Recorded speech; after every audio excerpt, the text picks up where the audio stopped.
ओम नमो भगवते वासुदेवाय.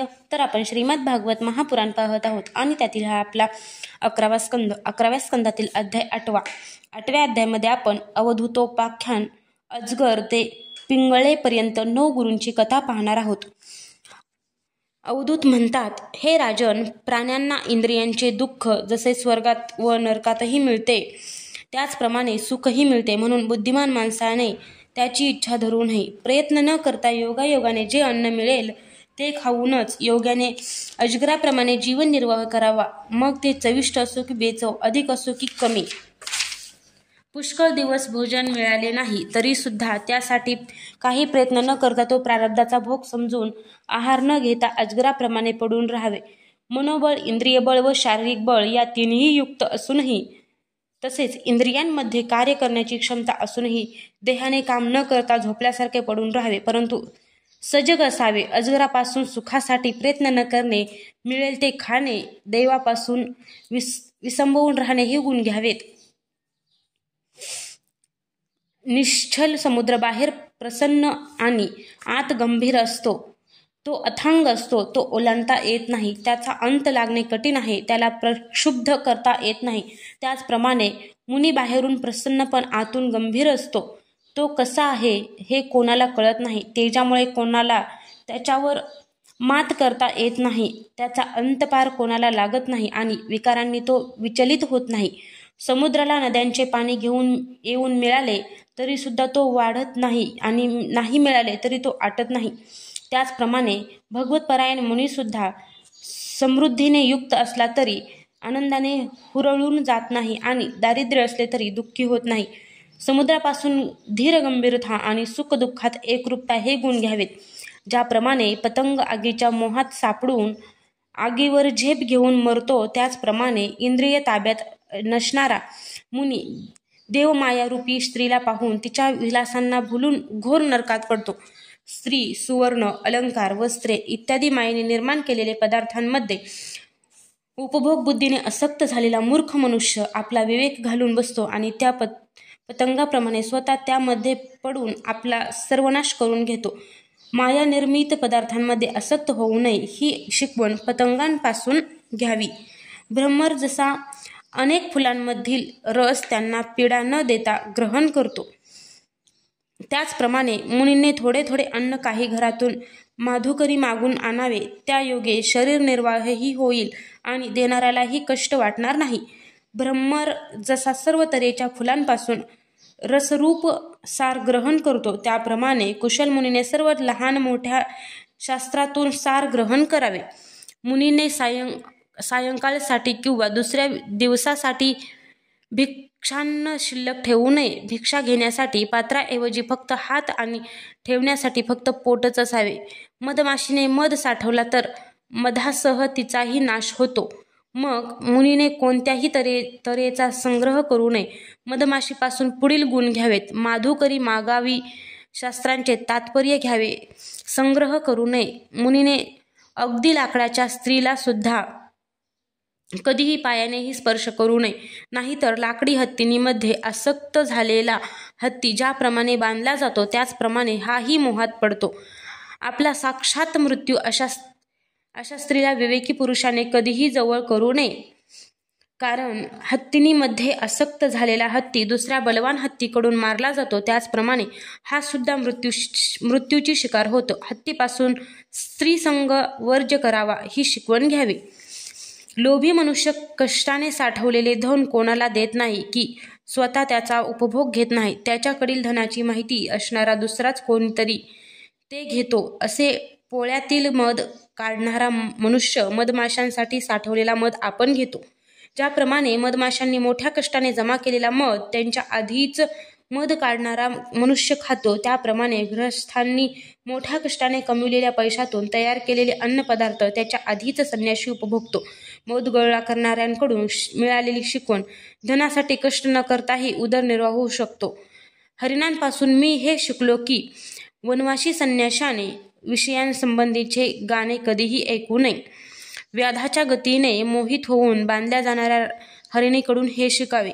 हरिणीपासून जन्मलेले ऋष्यशृंग मुनी स्त्रियांचे वैषयिक गाणे बजावणे, नाचणे इत्यादी पाहून ऐकून त्यांना वश झाले आणि शेवटी त्यांच्या हातातील बाहुले बनले.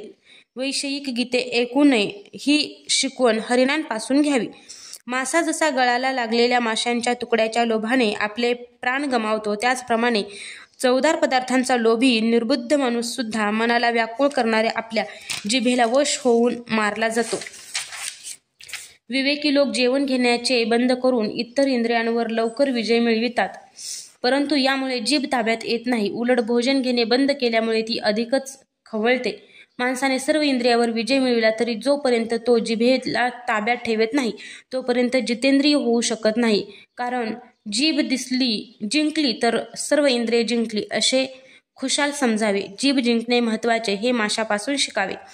हे राजन, पूर्वी एकदा विदेह नगरात पिंगळा नावाची वेश्या राहत होती. मी तिच्याकडून जे शिकलो ते तुला सांगतो. ती अतिशय सुंदर वेश्या एकदा रात्रीच्या वेळी एखाद्या पुरुषाला आपल्या जाळ्यात ओढण्यासाठी नटून थटून घराच्या बाहेरच्या दारात उभी राहिली. हे पुरुष श्रेष्ठा, पैशाची लालसा असलेल्या तिला वाटेतून येणाऱ्या जाणाऱ्या पुरुषांना पाहून ते धनवान असून धन देऊन आपल्या प्रियकर होण्यासाठी येत आहेत असे वाटे. अनेक पुरुष येऊन निघून गेले तरी त्या वेश्येला वाटे की आणखी एखादा धनवान माणूस आपल्याकडे येईल व तो आपल्याला पुष्कळ धन देईल. अशी खोटी आशा बाळगून झोपमोड झालेली ती दरवाजाजवळ ताटकळत उभी होती. ती कधी बाहेर येई तर कधी आत जाई. होता होता मध्यरात्र झाली. पैशाच्या आशेने चेहरा सुकून गेला, चित्त व्याकुळ झाले आणि तिच्या मनात तीव्र वैराग्य निर्माण झाले. तिच्या चिंतेचे कारणच तिच्या सुखाला कारणीभूत ठरले. पिंगळेच्या चित्तामध्ये जेव्हा वैराग्य जागृत झाले तेव्हा तिने गायलेले गीत माझ्याकडून ऐक.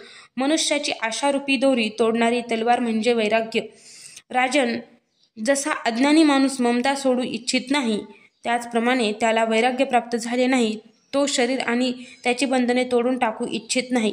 पिंगळा म्हणू लागली, अहो, इंद्रियांच्या अधीन झालेल्या माझ्या मूर्खपणा आणि मोहाची झेप तर पहा. मी जी क्षुद्र माणसांकडून विषय सुखाची इच्छा करीत आहे, माझा खरा पती नेहमी माझ्याजवळच आहे. तोच मला परमानंद आणि परमार्थ धन देणारा. त्याला सोडून मी माझी एकही इच्छा पूर्ण करू शकत नाही. उलट जे मला दुःख, भय, अधिव्याधी, शोक आणि मोह देणारे आहेत अशा क्षुद्र माणसांचे मी सेवन करीत राहिले. किती मी मूर्ख! अरे रे, मी अत्यंत निंद्य अशा वेश्यवृत्तीचा आश्रय करून व्यर्थच माझ्या शरीराला आणि मनाला क्लेश दिले. स्त्रीलंपट, लोभी आणि निंद्य अशा लोकांना मी शरीर विकून मी धनाची आणि रतिसुखाची इच्छा करीत होते. जसे बांबूंचे आडे, वासे, पट्ट्या इत्यादींनी घर बांधावे त्याप्रमाणे पाठीचा कणा, हाडे इत्यादींनी हे शरीररूपी घर तयार झाले आहे. ते त्वचा, लव तसेच नखांनी आच्छादिलेले आहे. याच्या 9 दरवाजांमधून सदैव मलमूत्र इत्यादी वाहत असते. माझ्याखेरीज दुसरी अशी कोणती स्त्री असेल की जी अशा या निंद्य शरीरालाच प्रिय समजून त्याचे सेवन करील. या विदेही लोकांच्या जीवनमुक्तांच्या नगरीत मी एकटीच मूर्ख आणि चारित्र्यहीन आहे. कारण जी स्वतःचे सुद्धा दान करणाऱ्या अविनाशी परमात्म्याला सोडून दुसऱ्या पुरुषाची अभिलाषा धरीत आहे. हे सर्व प्राण्यांचे आत्मा त्यांचे हित करणारे माझे प्रियतम स्वामी आहेत. आता मी स्वतःचीच किंमत देऊन त्यांना विकत घेईन आणि लक्ष्मीप्रमाणे यांच्याबरोबर विहार करीन. जितके म्हणून हे विषय किंवा ते देणारे जन्ममृत्यू असणारे पुरुष आहेत, यांनी तुझे काय प्रिय केले आहे? किंवा काळाने कवटाळलेल्या देवांनी तरी आपल्या बायकांचे काय भले केले आहे? माझ्या कोणत्या तरी शुभ कर्मामुळेच भगवान विष्णू निश्चितच माझ्यावर प्रसन्न झाले आहेत. म्हणून तर भलतीच आशा करणाऱ्या मला अशा प्रकारे वैराग्य आले. माझे हे वैराग्यच मला नक्की सुख देणारे ठरेल. जर मी अभागिनी असते तर मला झालेले दुःख हे माझ्या वैराग्याचे कारण ठरले नसते. कारण अशा प्रकारच्या वैराग्यामुळेच मनुष्य आपले संसारबंधन तोडून परमशांती मिळविते. आता मी भगवंताचे हे उपकार मस्तकावर झेलून आणि विषयभोगांची वाईट इच्छा टाकून देऊन त्याच जगदीश्वरांना शरण जाते. आता मला माझ्या प्रारब्धानुसार जे काही मिळेल त्यावरच मी संतोष मानून श्रद्धापूर्वक जीवन व्यतीत करीन. तसेच आपले आत्मस्वरूप अशा या प्रियतम प्रभूंच्या बरोबरच विहार करीन. हा जीव संसाराच्या विहिरीत पडला आहे. विषयांनी याला अगदी आंधळे केले आहे. काळरूपी अजगराने याला आपल्या दाढेत पकडले आहे. आता याचे रक्षण करणारा भगवंताखेरीज दुसरा कोण आहे?